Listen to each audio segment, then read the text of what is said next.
un collectif de 8 artistes mobilisés pour déconstruire les préjugés et changer le regard sur le handicap. Notre objectif, susciter l'émotion pour inciter à l'action. Notre exposition présente une certaine pluralité du handicap, visible ou invisible, de naissance ou suite à accident de la vie. Parce que nous sommes tous uniques et à la fois tous différents, et parce que nous sommes tous concernés par la question du handicap, notre volonté est de vous émouvoir, de vous alerter, de faire changer vos représentations. Gageons que notre exposition saura vous faire changer de regard et vous inciter à l'action. Le Gorille Art de Franck Seller, totem de l'inclusion qui nous rappelle la pluralité du handicap et nous alerte sur les préjugés trop fréquents. Un totem animal, tatoué de toutes les situations et maladies qui peuvent donner droit à reconnaissance handicap.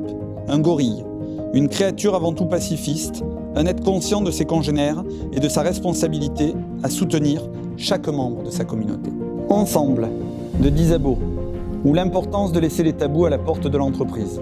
La rencontre de deux mondes qui se découvrent, s'écoutent, dépassent les difficultés et s'accordent à faire un bout de chemin ensemble. Résilience, d'Odile Escoffier, met en lumière les accidents de la vie et l'énergie déployée par chacun pour reprendre en main son destin.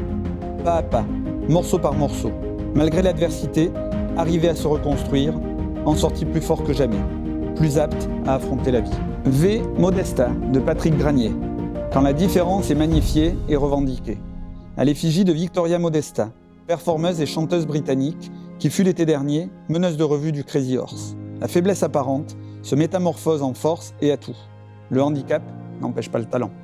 Entre les lignes, d'Aurélie Selvin, met en garde sur les apparences parfois trompeuses, en attirant notre attention, notamment sur les troubles 10. Le pianiste, de Franck Seller, ou la mélodie mélancolique, qui nous alerte ici sur les états dépressifs et les troubles psychiatriques, encore tabous, mais dont nul n'est à l'abri. Challenge, handicap, de Sandra Giuliani. Parce qu'on a tous été confrontés à un état de fragilité, chacun a besoin de donner comme de recevoir. Ensemble, on se soutient, on est plus fort. Solidarity, de Jordi Leriot. Rassembler et être solidaire. Unir nos forces et nos différences. Des mains unies dans l'entraide et le partage. Liberté, égalité, de Lucilite. Portrait d'une Marianne recomposée à partir des lettres du mot liberté. Un enchevêtrement de pochoirs, d'une apparente fragilité qui, malgré tout, souligne l'unité. Quand la nation, fragile et fragmentée, affirme sa diversité, quand de ses imperfections et ses lacunes renaît un ensemble homogène, quand ces mots s'entrechoquent et ces mots s'entremêlent, alors la liberté se crie, l'égalité s'affiche et la fraternité se lie. Dans une société d'inclusion où chacun peut trouver sa place, peu importe les fêlures des uns, les autres veillent à l'harmonie globale. Peu importe les différences, l'unité demeure malgré l'illusion de chaos.